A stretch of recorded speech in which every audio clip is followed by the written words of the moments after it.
ask you if you can direct your attention up here so we can get the meeting going, and we'll ultimately get to our guest speaker, Walt Havenstein, who's a candidate for governor.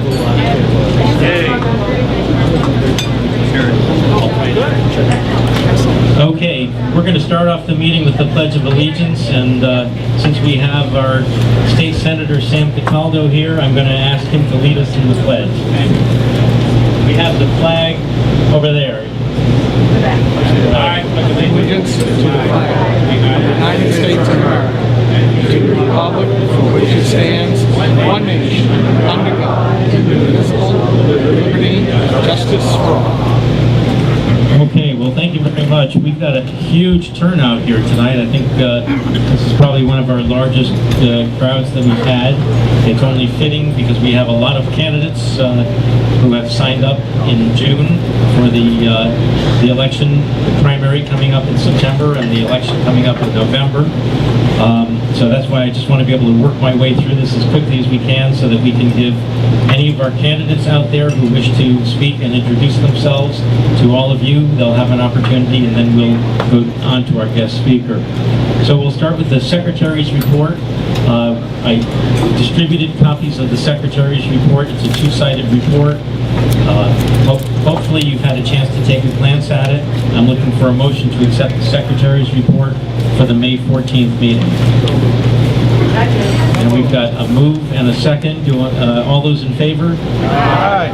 I'd say the motion carries. Thank you. Treasurer's report, Barbara Luther. Barbara. I didn't give anybody a chance to say no.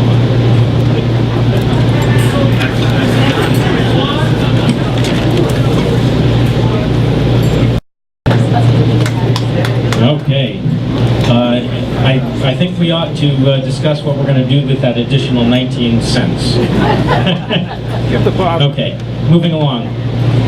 I'd like to just do some quick introductions if I can here, and so at this point, anybody who's a candidate, I'd just like you to raise your hand, stand up, just introduce yourself by name, and then we'll get around to having people speak later on. Okay, so. Valerie? My name is Valerie Frazier. I'm running for state rep, and I'm from New Hampton, and that also includes Central Park. Okay. Thank you, Valerie. I will repeat people's names so at least you know who they are. Okay, next. Judy? My name is Judy McGrath. I'm from Laconia, and I am running for the Register of Deeds. Okay, Judy is running for Register of Deeds, and I'd just like to thank Barbara Luther for all her years of service. Barbara, how many years have you been Register of Deeds? I've been Register of Deeds 8 years. 8 years. And I just started my 30th year working at the registry. Wow. Okay, so a total of 30 years working at the registry and 8 years as the Register of Deeds. So, and Barbara is going to continue on as our treasurer, and we'll see about elections next year, but for now she's going to continue in that role. Others, folks. Dave DeVoy. Dave DeVoy from Samberton. I'm running for County Commissioner, Laconia, Samberton, New Hampton. I need your help. It's going to be a tough race, but we're going to do it. Good. Thank you. Thank you, Dave. I see George Hurt. Yes, George Hurt from Guilford. I'll be running the Guilford Meredith District. Just got my signs. So, there you have it. If you want any, let me know. I'll be happy to distribute them. All right, thank you, George. Herb? Herb Batney, Meredith, Guilford District, and I'm in the office now and running. Great. Okay. Dick? Howdy, Dick Burchell, running for Commissioner District 2. That would be Belmont, Tilton, Gilmanton, and Barnstead. And thanks very much. Okay. Let's see here. Who else do we have? Elaine, would you like to?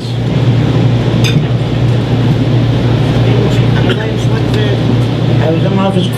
I was in office for 2 terms.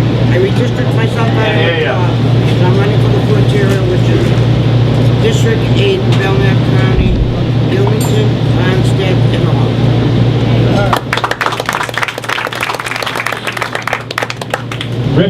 Richard Brothers over here. Hi, Richard Brothers, running for state representative, Tilton, Samberton, and South Belknap Court.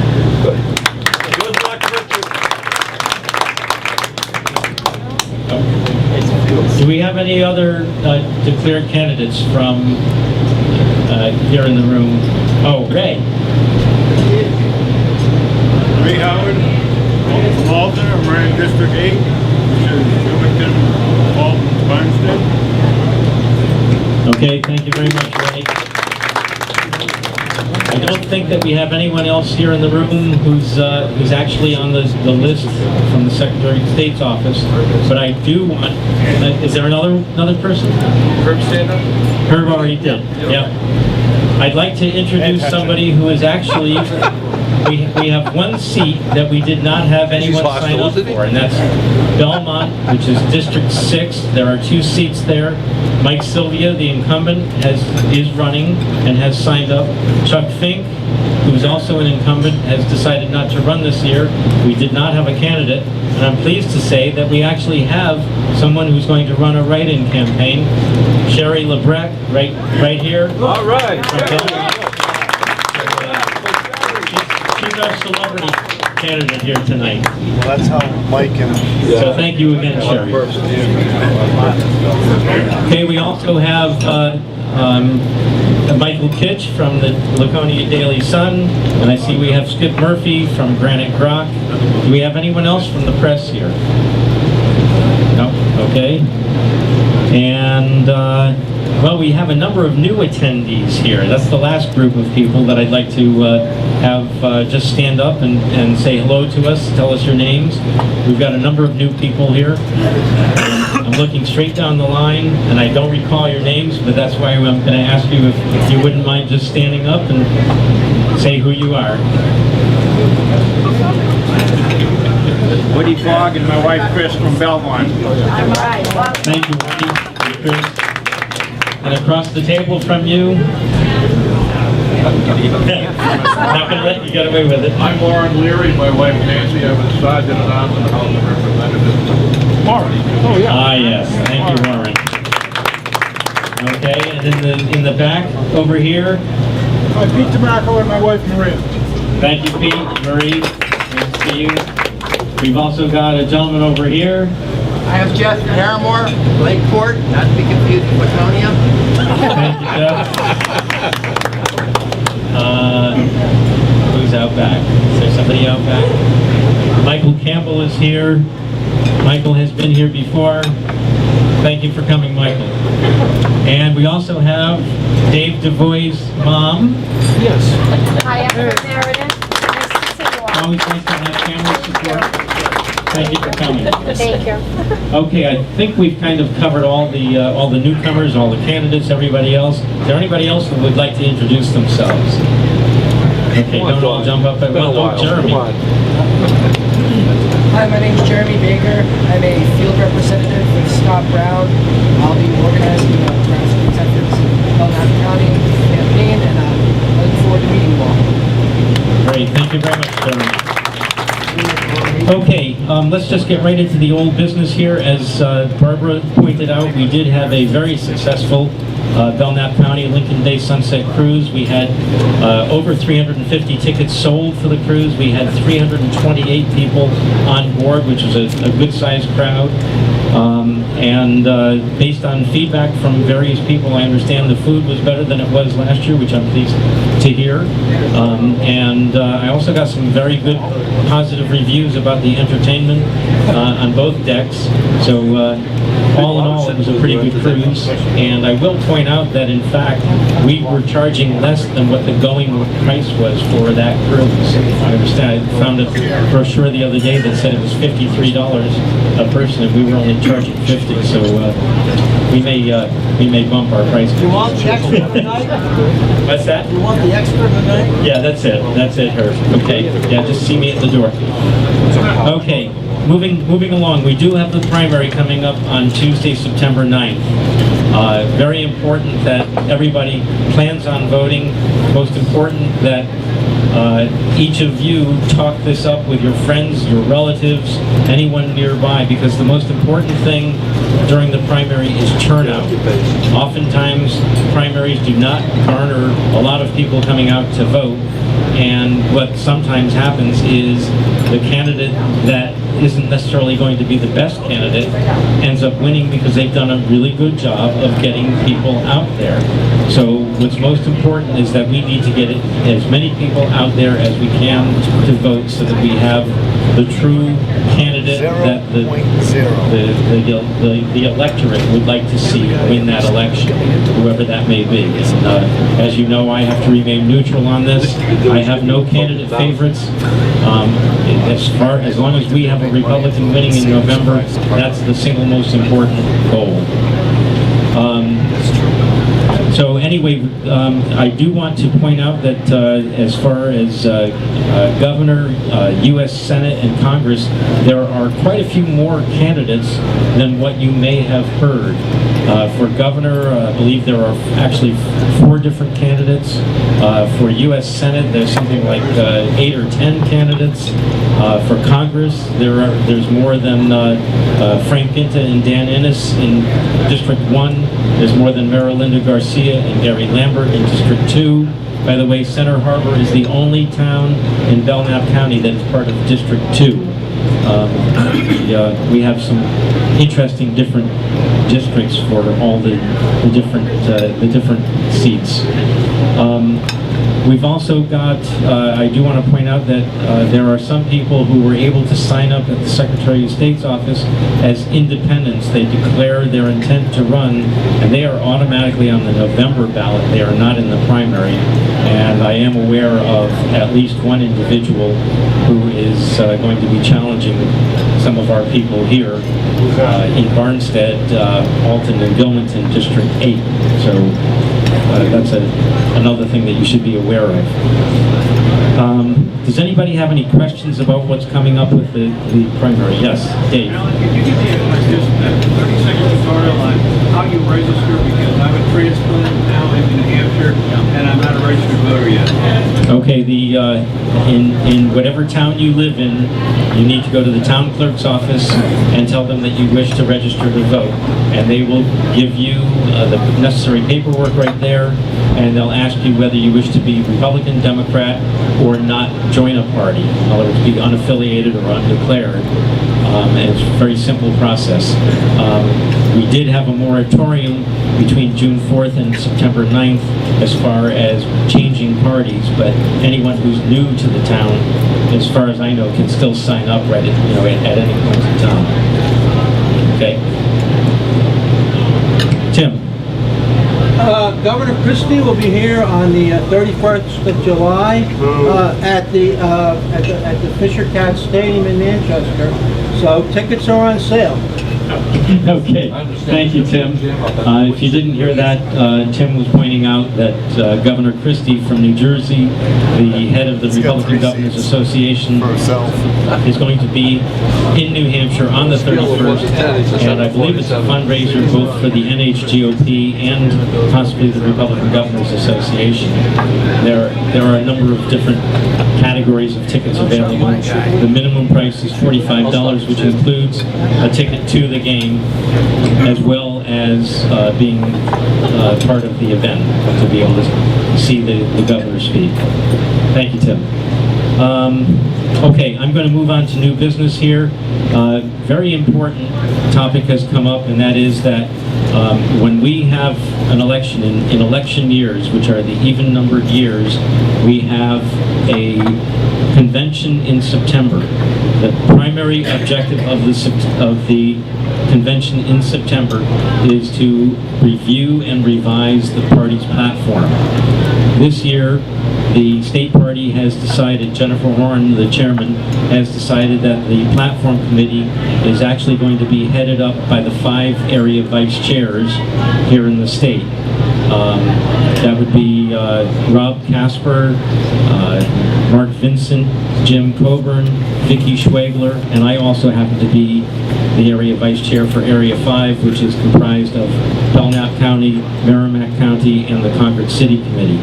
Now, the goal here is, or the plan is, that each of the area vice chairs is to reach out to the county chairs. So I guess I get to talk to myself in the mirror here.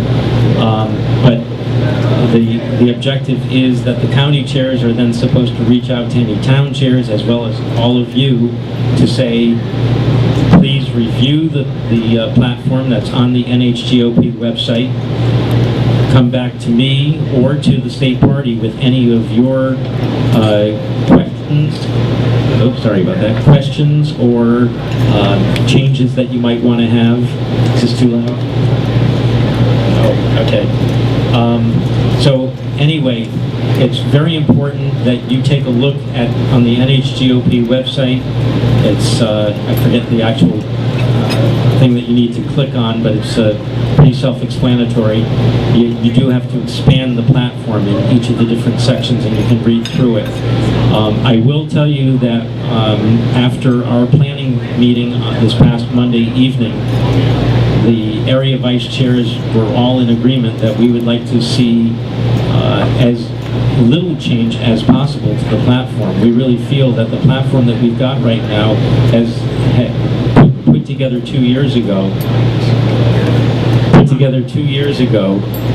is a very good platform, covers a lot of territory, is not too specific, because the more specific it is in naming certain issues, then it ends up having to be revised.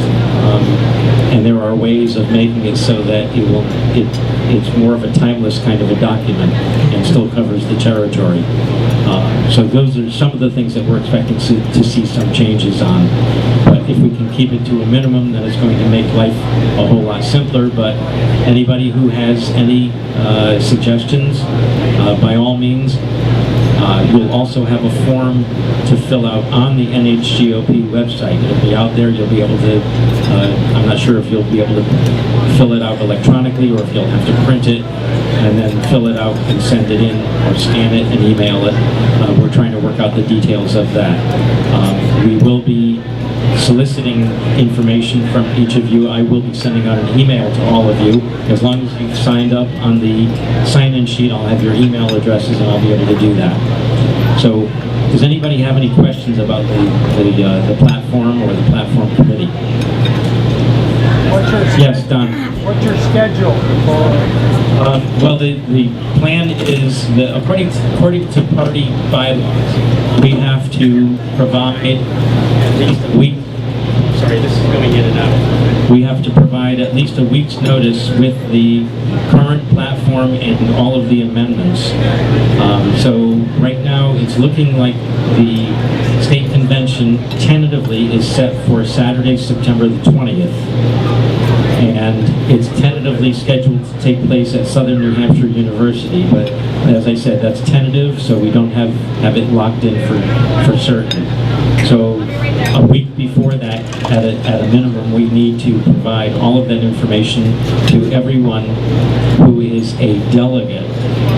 We'll cover that in just a moment, about what it means to be a delegate and how you become a delegate.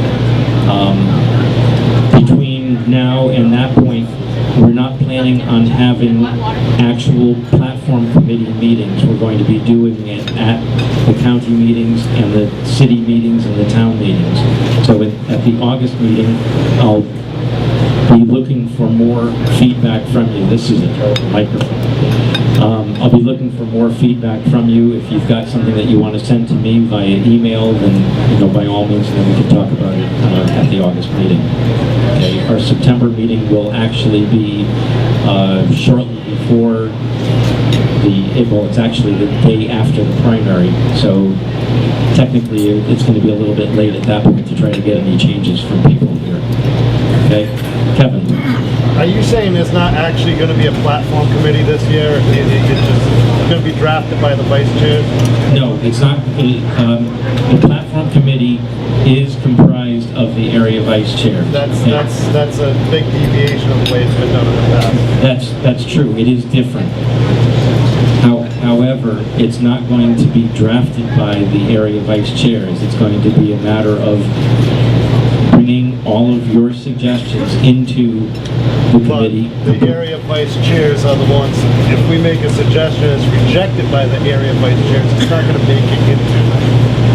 So, in essence, the committee, the platform committee is the area vice chairs, the establishment of the body. As it stands right now, we're not planning on rejecting anything as it stands right now. That doesn't necessarily mean that we won't. In other words, if there are some things that look absolutely frivolous, then we're going to weigh in on those things. But anything that has any form of merit, I would like to see handled in a way that at the state convention we'll be reviewing them and voting on them. There's a possibility that we may put amendments out earlier than that to try to get feedback, but we're going to play that by ear. Yeah, but my biggest concern is, I mean, you go to the convention, we've all been there, that, you know, it could go on for hours for the amendment process. Yeah. If there's not grassroots people on the ground outside the establishment that has a say in this, you know, it's just going to be a long, drawn-out process. Well, Kevin, you will have a say in this, and that's why I'm not talking about me, I don't really care. But I understand that. Nobody follows it anyhow. Okay, the question was, are the area vice chairs going to be the ones who are going to say which amendments are going to be presented to the committee, at the convention, or are people out there in the grassroots going to have the opportunity to weigh in on all of these things? And what I'm saying here is that we're going to be receiving all of these potential amendments to the platform. We'll be reviewing them, and it's my opinion that only those that appear to be totally frivolous, that all others will be considered.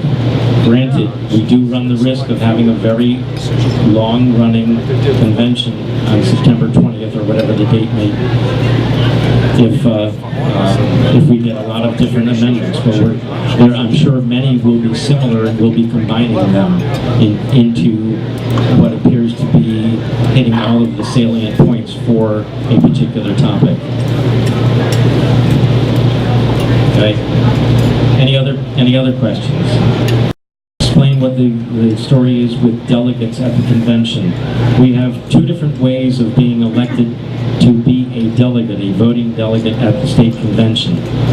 One way is if you're running for an office, let's say for state representative, and you're in a primary on September 9th, and you win your primary, you win your seat, at least for the primary, not only are you going on to the November election, but you're also going to be able to serve as a delegate at the state convention. The other thing is that each town is designated with X number of delegates. Many towns are identified as having only one seat as a delegate. There are a few towns that have 2 or more seats in Belknap County. The people who prevail in the primary, who have signed up to run for delegate, are the ones who will also get a vote at the convention. So that's how it all works. At this point, if you've already signed up to run for a delegate, or you've already signed up to run for a state representative seat, or senate, or commissioner, or anything like that, and you prevail, then as I said, you'll be a delegate.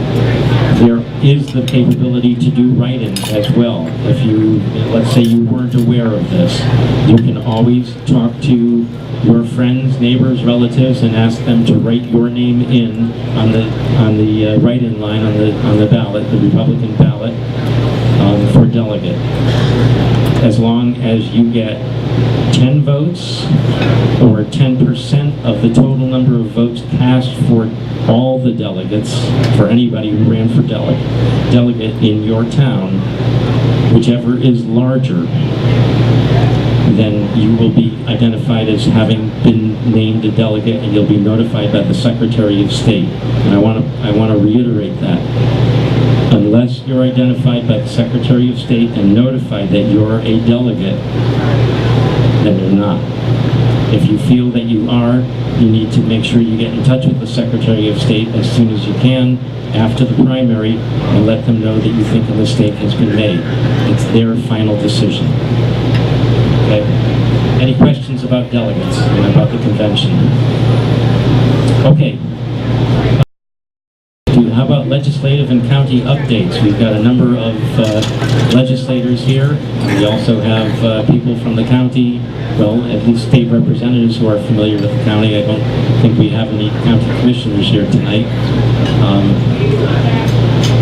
Would anybody like to speak to that? Sam? Sam Cataldo, State Senator from District 6. Thank you, Bob. If I may, I'm just going to give you a little rundown of what happened. I was at a caucus this past Tuesday, and we went over the accomplishments of the state senate. One of the things we talked about was jobs in the economy. By reducing the regulations and cutting taxes and improving our business climate, the Senate helped to reduce New Hampshire's unemployment rate from 5.8% down to 4.4%, and well below the national average in the United States. We also use model legislation to review the state's corporate structures to improve the usability of the business infrastructure. Very important what we do in the Senate, by the way. We do think business and small business. We also talk about lowering the taxes. Lowering the tax, my voice carries anyway. Even in the back of the church, they complain that's not they can hear. We required the department later to warn the company before assessing hefty fines. One of the things we talked about, I'm on the Commerce Committee, we're on 3 committees in the Senate, not in 1. We talked about equal pay for women and men. You hear that happening across the country a lot today from the Democrats. You see the Democrats wearing 77, a little badge, which means 77 cents of the dollar is what a woman gets paid versus a man. That's a crock. I'm going to be honest when I say that. Women today in New Hampshire get the same pay as a man does. When they start talking CEOs, that's just the beginning. You'll barter for what you want to pay. And the thing I brought up in committee was, I'm going to go back to 1981. I was a project manager in the digital business down in New Jersey, shift supervisor. My wife made the same pay as the other technicians. Same pay. That was 1981. So you can see the game that the Democrats are playing. Be aware of that. They get equal pay throughout this country. State budget and taxes responsibly balanced the state budget. We did that. I got to go back to when I was a representative a few years back. We had 101 fees and taxes the Democrats put in. 2009, 2010, we reduced it from 101 taxes down to 53. If we had come back again and won the House, we would run it down to 0. One of the things I was concerned about was, one, I had a motorhome when I was on the road for 23 years. Meals and room taxes. You're going to have to pay that. You drive into a campground, you're going to pay meals and room tax. You're nuts. That's a campground. But you got a motorhome that has all the meals and everything inside of it. So we killed that one right off the bat. So that's one of the things we talk about. Those who are running, I have handed out to some of the representatives who are running already. Get in touch with me later on. I have the talking points right here. Give me your email. I'll mail it to you. I have the whole thing written down with the correction, by the way, from the one of the words that computer didn't pick up on. It had to be on the word economy for 2 C's in there on me. And thanks for catching that, by the way. But anyway, see me later. If you want a copy of it, I'll give it to you, email it to you. And that'll be your talking point when you run. Thank you. Thank you, Sam.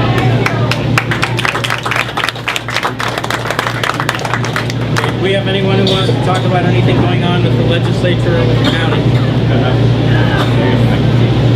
Okay. Let me just go digress back to the delegate.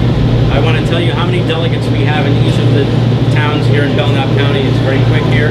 Alton has 2 delegates, Barnstead 1, Belmont 2, Center Harbor 1, Guilford 2, Gilmanton 1, Laconia has 5, Meredith has 2, New Hampton has 1, Sanverton has 1, and Tilton has 1. And I do know that we do not have people signed up for delegate in all of the towns. So if you simply go to the Secretary of State's site, you can find out if for your town anybody has even signed up, or you can just ask me. I've got the information tucked away in here. I'll be more than happy to tell you. Sure. Yes.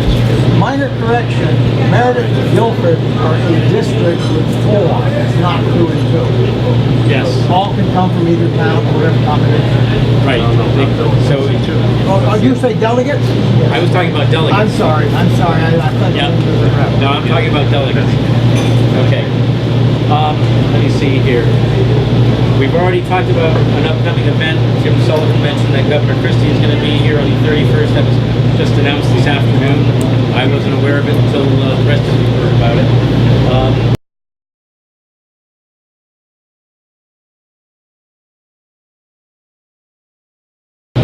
Any other new business before we have any of our candidates who wish to address here before That's why you gotta get our guest speaker? Any other new business? Okay. Here you have the opportunity. I would like to, but I'm not necessarily want to go first. I'm just standing for my friend Kevin. He has to, Okay. Well, that air is on, but this air is off. If you want, I can flip the two or something. Can you hear back here? Can you folks hear back there? Yes. You can probably hear me because my voice carries. Okay. All right, I'll try to get the microphone going again too. Okay. No, it's not. It's the unit here. Who among our candidates would like to address the committee? Dick Burchell, running for County Commissioner, District 2.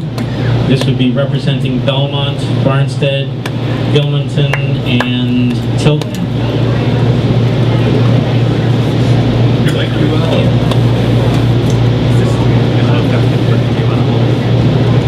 All right. I was trying to fit as many items that are contentious in the county as I could under one rubric, and I decided that the one I chose was candor. I think the lack of candor has been pretty outstanding for the 2 years I've been involved. And how many people here know the current size of the county jail? Anybody have any clue? No, square footage. Well, the superintendent was asked, and he wasn't sure of the answer. It's 34,000, roughly. There's a plan to increase it to 84 or 94,000, depending upon how things will go. I have stated that this does go in without that. Yes, it does. It may be a voice-activated microphone. That's fine. Okay. I've stated that there needs to be, per Bennett's recommendation, an assessment of the criminal justice system in the county by department. Obviously, has not been done.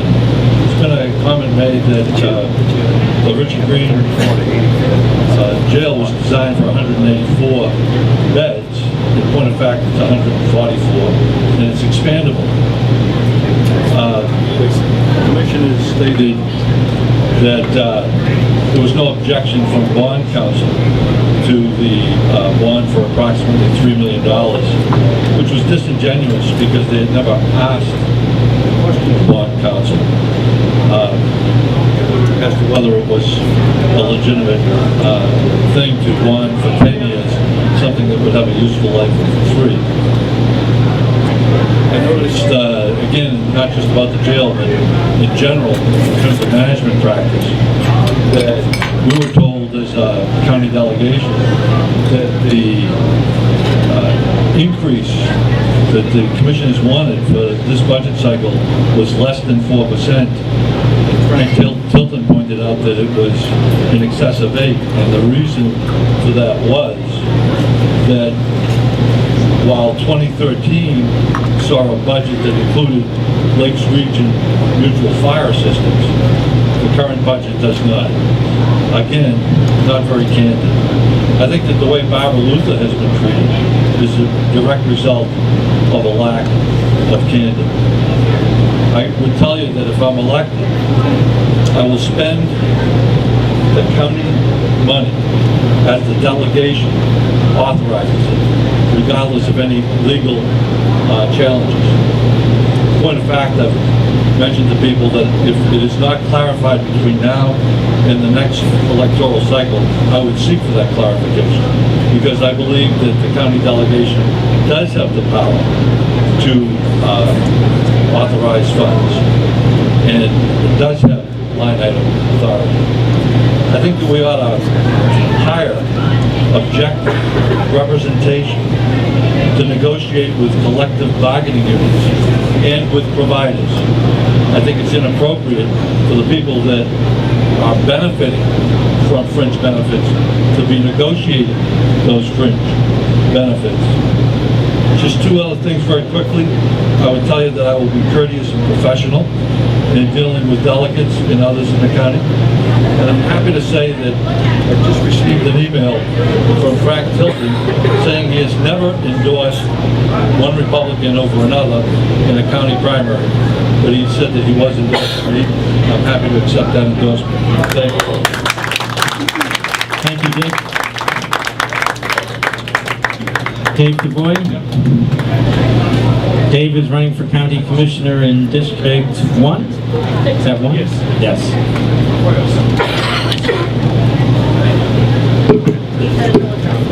My name's Dave DuBois. I'm running for County Commissioner, and I'm opposed to the county jail. I don't want to bore you saying a lot of stuff that Dick had said, but I support everything he had to say.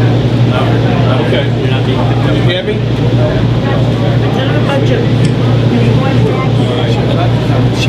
All right, I have opposed the new county jail. Don't want to repeat what Dick had to say. If you all read the letter to the editor that I wrote to the Laconia Daily Sun yesterday, I really liked it, you know, and it made a point. So I went to the county commissioners meeting tonight, and I posed a question to them. Will you guys approve the HVAC for the county jail? They looked at each other and they said, that's a good idea.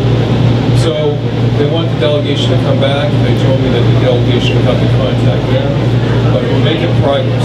And which I'm very happy about. We can save that jail. It was built in the 70s, updated in the 80s, and I believe it can be expanded. And I've also talked about my jail plan about moving to the county commissioner's office and then moving the county commissioners to the courthouse.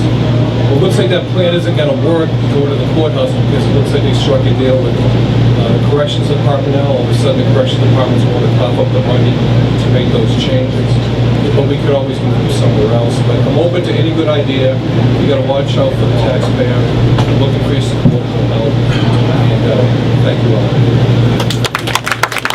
Thank you very much, Dave. Anyone else? Oh, okay. Any other candidates who wish to speak? Okay, well, it gives me great pleasure to first introduce Judy Havenstein, the lead person in the Havenstein household, to introduce the gubernatorial candidate. Thank you.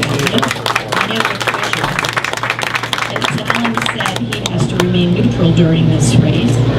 So I thought it would be appropriate for me to introduce my husband to you. Many of you he's met earlier this evening, but I know him better than anyone in this room. And it's my opinion that there's only one candidate in this gubernatorial race with the credibility, the character, and the credentials to lead our state through a very difficult time. And that's my husband, Walt Havenstein.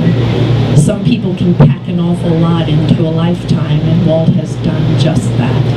He has led Marines for 29 years, retiring as a colonel in the Marine Corps. He has led 2 defense industries, BAE Systems and SAIC, as a CEO, managing large budgets that always balance. He has been a leader in his community, a generous philanthropist,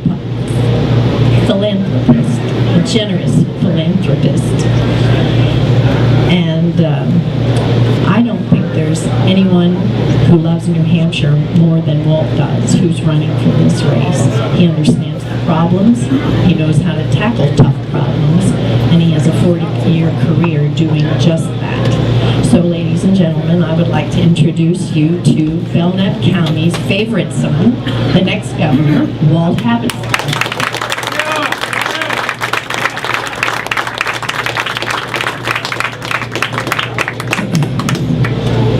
That's a tough act to follow. And I'm lucky enough to follow that every day. Judy and I met each other when we were 12 years old. And after dating each other through high school and through 4 years of college, after I graduated from the Naval Academy in Annapolis, and got commissioned in the United States Marine Corps, Judy and I got married. We've been together for 43 years now, so I feel very, very blessed to have had Judy at my side for those 43 years. So thank you, honey. I appreciate that introduction more than you can imagine. The idea, as Judy described me, let me give you a little bit more about my background, just so you know. I did spend 12 years in active duty in the Marine Corps, leading some of our nation's finest young men and women. I was certainly a career highlight for me. And I was fortunate enough, believe it or not to start off in the aerospace industry as a CEO. I started at the bottom of the aerospace industry food chain. I was a peddler. Right? I peddled electronics equipment, and because Judy was kind enough to and willing enough to move around the country, we had the opportunity to take on risks, both as career risks and family risks, and I was able to progress while I still stayed in the reserves and the Marine Corps Reserve, and still made progress in my industry career. 15 years ago, after having moved 16 times in 28 years, we landed in Bedford, New Hampshire. And I had the distinct pleasure and really an honor to work at one of the greatest companies in our country. It was a company called Sanders and Sanders Associates down in Nashua, New Hampshire. And at the time, Sanders was going through some pretty tough times. We're coming out of one of the worst declines in the aerospace industry, and actually we hadn't even hit bottom yet. And I was fortunate enough to assume the presidency of that company and lead that company with an extraordinary group of young people, engineers and leaders, to extraordinary prominence in our country. And at the same time, Lockheed Martin, who owned the company, decided to sell it. In fact, that was the first strategy session I had with the chairman, was my recommendation that they sell Sanders. And after 3 months, he threw me out originally. 3 months later, he came back and said, yeah, we're going to do that. And I led Sanders through that transition to a company called BAE Systems. I solicited the help of Senator Bob Smith at the time to allow us to be sold to a British company. And that's the only reason that company is in New Hampshire today. Had it not been sold to BAE Systems, those 4,000 employees would have left the state. And the nearly $500 million economic impact that company had within the state alone. That company continues to be here. It grew, and it grew to be one of the most prestigious defense electronics company in the world. And it retains that extraordinary legacy even today. And I was very, very proud to be part of that. I retired from BAE Systems 5 years ago, spent 2.5 years with another aerospace company as CEO of a Fortune 250 company called SAIC. Again, I was very, very proud to have the opportunity to serve with another group of extraordinary people. And 2 years ago, I retired. About a year ago, I found myself yelling at the TV. Typically, I hadn't been home in the evening between 6 and 7:30. I was still in the office. And I started coming home and I started watching cable news. And I really got upset. I got upset with what's happening to our country, and I got upset with what's happening to our state. And I thought back to when we got here. After having lived in California a couple times, in Florida a couple times, in New Jersey a couple times, and in Maryland and Virginia and North Carolina. And how fortunate I felt when we got here 15 years ago to live in a place that practiced democracy unlike any other place in our country. Frankly, that's why we fell in love with New Hampshire. Where live free or die was palatable. Where the New Hampshire advantage wasn't just no sales or income tax, but the New Hampshire advantage set us apart, significantly set us apart in stark contrast to every other state in the region when it came to economic development. When we got here in 1999, New Hampshire was ranked 14th in the country when it came to new business startups. Today, we're 35th. New business startups are important, folks, because new business startups form the basis for future economic growth for our state. And they also form the basis for the majority of private sector job creation. Came to a state where, after 3 straight decades of double-digit economic growth and job creation, we have now stagnated. Our job growth, albeit improving, is still significantly below where we were 15 years ago. And our economic growth, as reported just a few weeks ago for 2013, was 0.9%,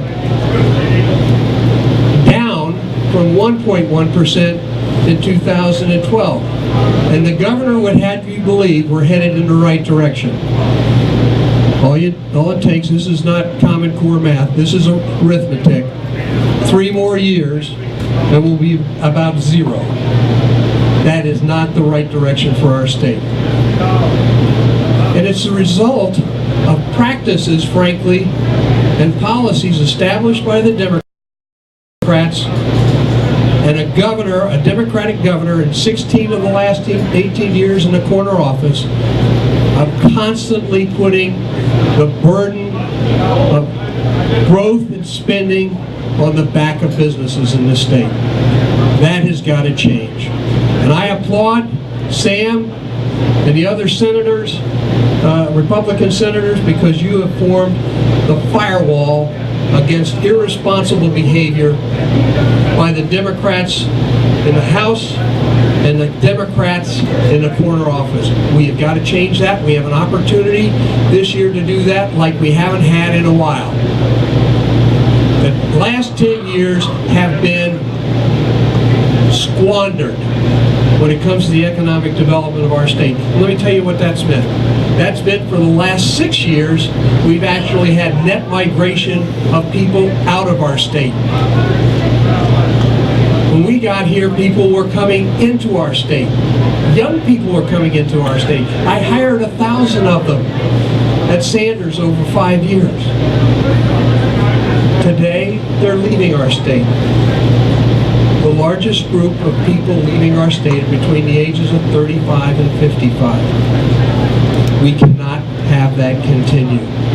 We cannot have our kids go through some of the finest education in the United States, in our high schools and our junior colleges, simply believe us. We cannot afford that. We cannot afford 2 more years of economic stagnation brought on by the Democrats and their policies. We cannot afford 2 more years of fiscal mismanagement by the Democratic governors. How could you ever think you could establish a budget with $80 million of casino revenue when the casino didn't even exist. Let me tell you something. I know what happens to CEOs who do that. You don't last a CEO for very long. And frankly, her conduct in the corner office is rule for indictment and firing. We cannot afford 2 more years of Maggie Hassan. And we need everybody's help to make sure she does not come back to the corner office.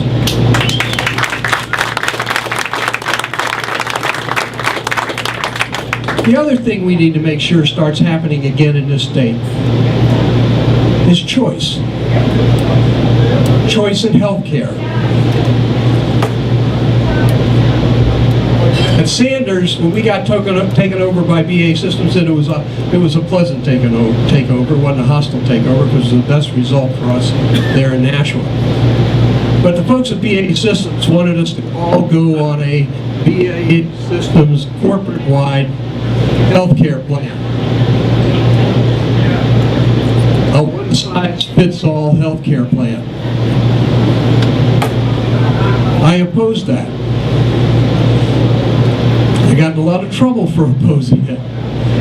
But I told the people in England and in Maryland who are our corporate leaders, I said, you do not understand New Hampshire.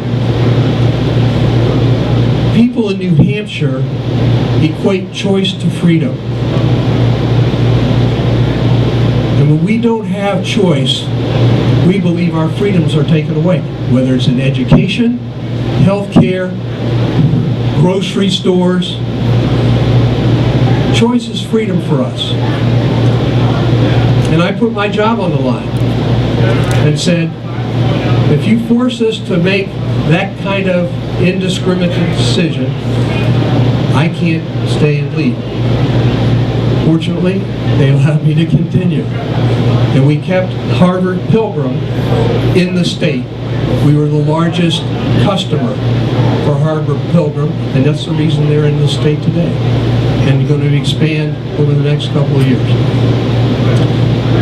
Freedom is important.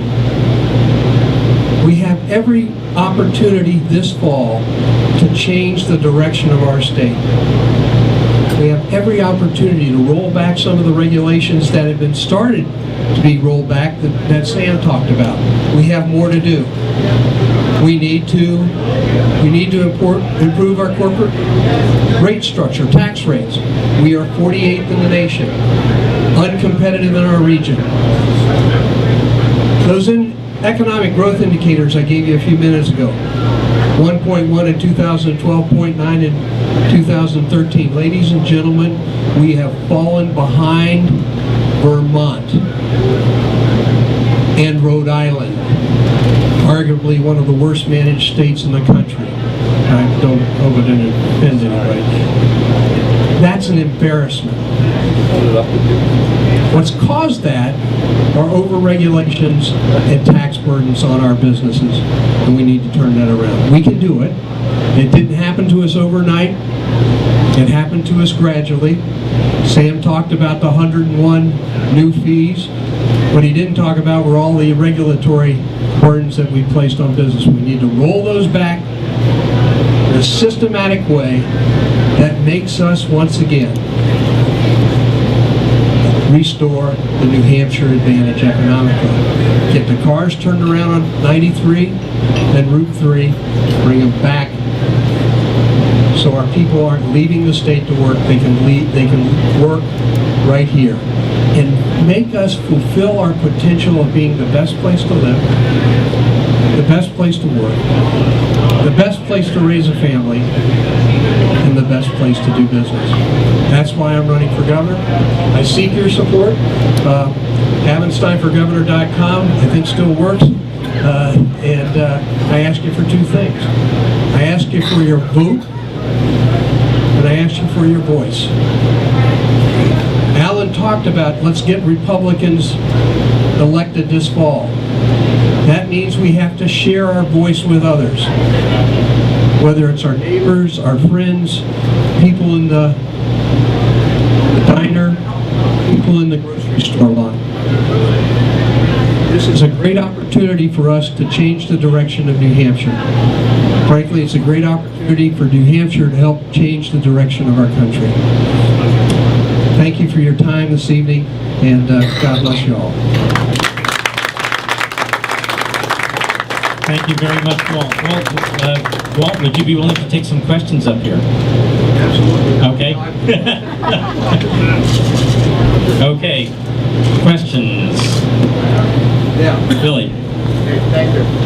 As governor of New Hampshire, what would you do if federal legislation was passed imposing a magazine capacity limit?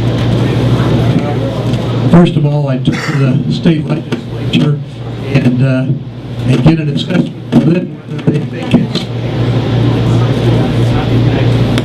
whether they think it's actually constitutional for the federal government to do that, right? And the Attorney General, and make sure that we are obligated to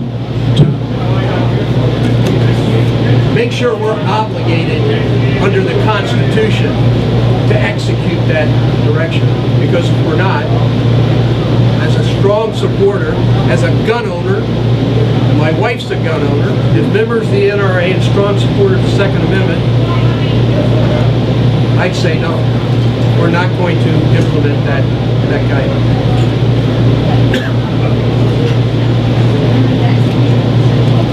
Yes, sir. Hi. Would you veto Medicaid expansion if it comes back up and is voted on when it expires? Yeah, the question, good question, Tom. Would I veto Medicaid expansion when it comes back up in 2.5 years, right? Yeah. The answer is yes.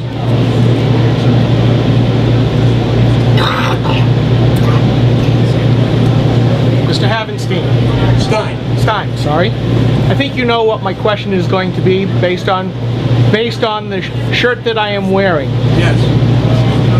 In March of 2009, Anderson Cooper of CNN came up with a very derogatory term that became very popular among the Democrats and the left against their new rivals called the Tea Party. In a speech that you gave in the CEO lectures of the University of Maryland, you used that same term. Not only did you use that same term, teabagger, but we also watched your body language. And as you said that, a rather large smirk came across your face. Now, since then, lots of people in the conservative wing of the party have assailed you, asked for an apology, and other types of actions. So far, all we have heard was a poor choice of word in a statement given to the union leader. Granite Rock has been trying to reach a communications director and has so far been put off multiple times. You had the chance Saturday at the CNHT annual picnic when you were up at the podium to apologize. Several people came up to you afterwards and before asking you to apologize for the use of that word. So I'm going to ask you now, are you willing to apologize not just to the Tea Party and Project 912 people, the libertarians and the constitutionalists here in New Hampshire, but also those that you railed against across the country? I have co-workers in San Diego who have watched that video, both the short version and the much longer version that had been up on YouTube. I posted at Granite Rock. But I am asking for an apology tonight for the use of that word. No. And I'll tell you why. I did not know the nature of that word at the time I used it. It was a poor choice, not because I didn't know. It was a poor choice because it was inappropriate, not for the context of my talk. Frankly, I was giving credit to the Tea Party in that talk for the extraordinary changes that were about to come as a result of the election that had happened the day before. And if you look at the full context of my remarks, that's what I was talking about. And so for me to apologize for something I had no contextual reference for is inappropriate, and I won't do that. let me add this. In that same video, you mentioned that your plans were to retire after talking with your wife and move up to New Hampshire and get active in politics. That was in 2010. So obviously, you're a brilliant CEO. I'm just an ordinary schlub. But you have already been looking at the politics. Basically, if you're in the DoD business and you're the CEO of large influential firms, you're playing politics at the C-level suite as well as the national politics at both the Pentagon and in DC. I find it very hard to understand that you wouldn't have known that, and mostly because your body language sucked in that video, because the smirk that was on your face told lots of people you knew exactly why you were saying that. And that's what people are upset about. Not just the fact that you used the word, but it was how it was said, because that told us you knew exactly what you were saying. Well, I got to tell you, I did not know the context when I said it, and the context of the entire talk I gave credit to the Republican victory the day before and the activists who made that victory occur. And any context of me relative to future political interests were hypothetical at best, because at the time I had still a very long expected runway with SAIC. So to draw any conclusion other than what I just said is inappropriate.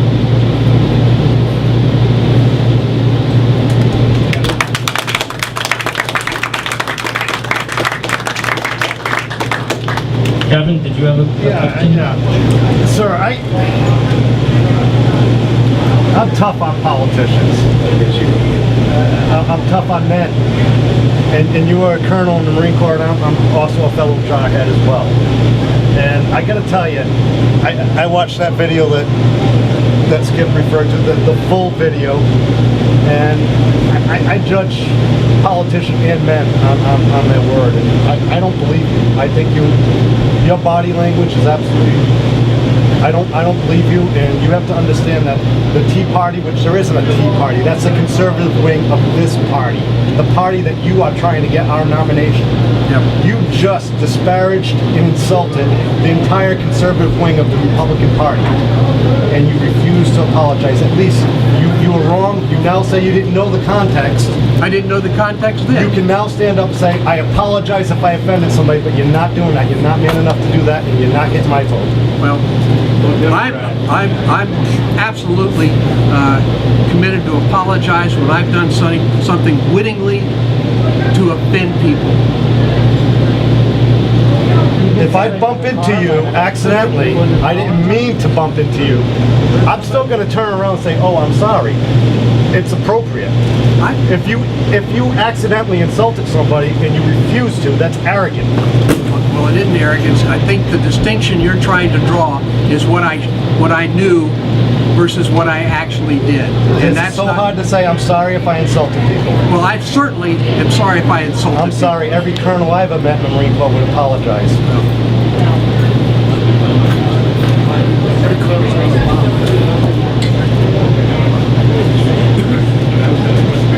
Okay. Another question? I was just wondering if you had received any donations from any unions, and if so, which unions are any unions backing you? No. Surprise. Sam. A few years ago, we passed right to work in the House and the Senate, and the governor vetoed it. It came back to the original, which is the House, and we lost by 39 votes. Would you not veto right to work? I support right to work. I support right to work everywhere I have worked. And some people take that as an anti-union kind of view. It's not. It's a pro-business view, and it's a pro-labor, pro-individual view. That's why I support right to work.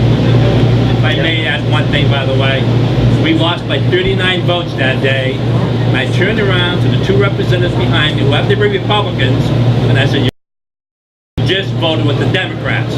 And they didn't apologize, and they were libertarians. And understand, those 39 people that voted that day were libertarians, and we lost right to work. Not all. Okay. Lee, you have a question? on what issues, if any, do your views differ from either the National Republican platform or the New Hampshire Republican platform specifically?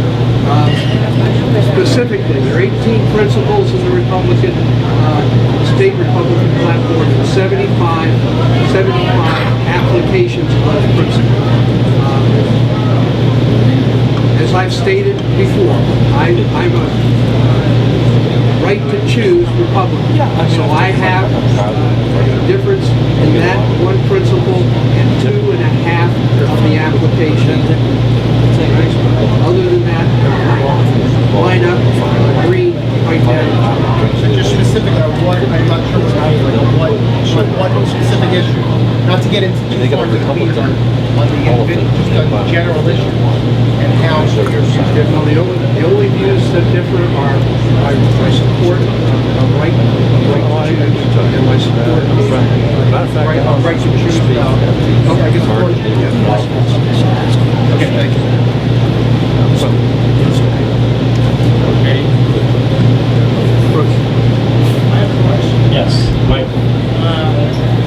Today there was a poll release that showed Republicans running substantially behind in all of these states. It was like 80 to 20%.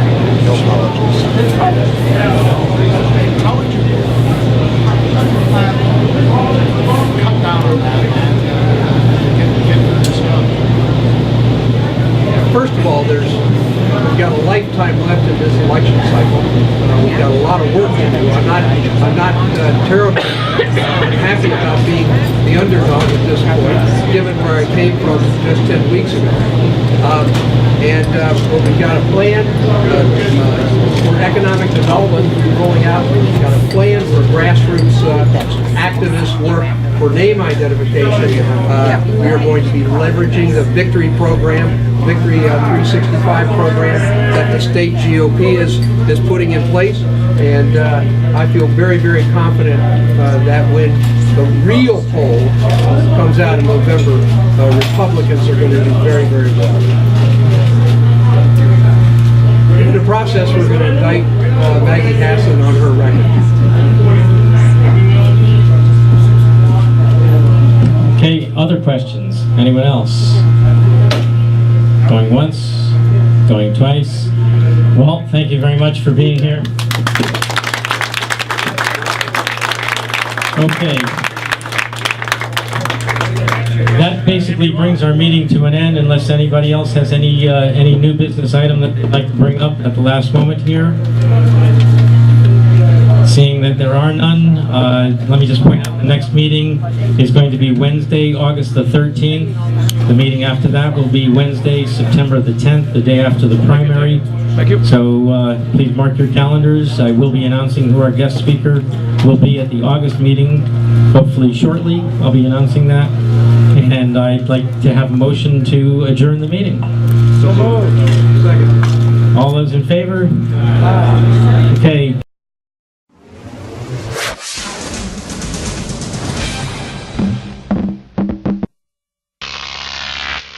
Croc TV.